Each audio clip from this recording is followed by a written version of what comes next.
कथारे अच्छी जहाँ रखिले अनंत कि करे बलवंत ताहा आज प्रमाणित हो जाइए। मालकानगिरी जिलास्थ कतामेटेरू ग्राम से ग्राम निकट साबेरी नदी में डंगारे पार होता बेले मझी नई फसीगले जड़े युवक से मझी नई एक टापुर गछ डाल को धरी दीर्घ 20 घंटा धरी अटकी रही। यह मालकानगिरी विधायक जानिला परे से सुकुमा एसपी को फोन करी बीएसएफ जवानों को स्वतंत्र हेलिकॉप्टर द्वारा दीर्घ 20 घंटा पर उक्त युवक को उद्धार करा जाइछि। युवक जनक होउचंती कतामेटेरू ग्रामर इरमा सोड़ी आ से गतकाली सुकुमा को जाइथिले। सेठारु संध्यारे डंगारे फेरुଥିବା बेले डंगाटी हठात मझी नई रे बुड़ी जाइथिला।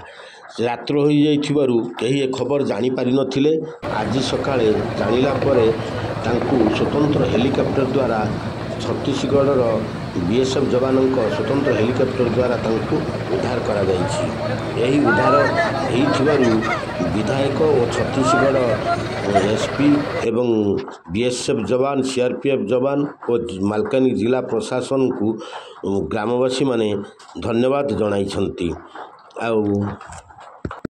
सूचना जुग जे प्रथमे मालकानगिरी और सुकुमा अग्निशमन बाहिनी आसी चेष्टा करथिले। प्रबल स्रोत जोगु सेमानक द्वारा उद्धार संभव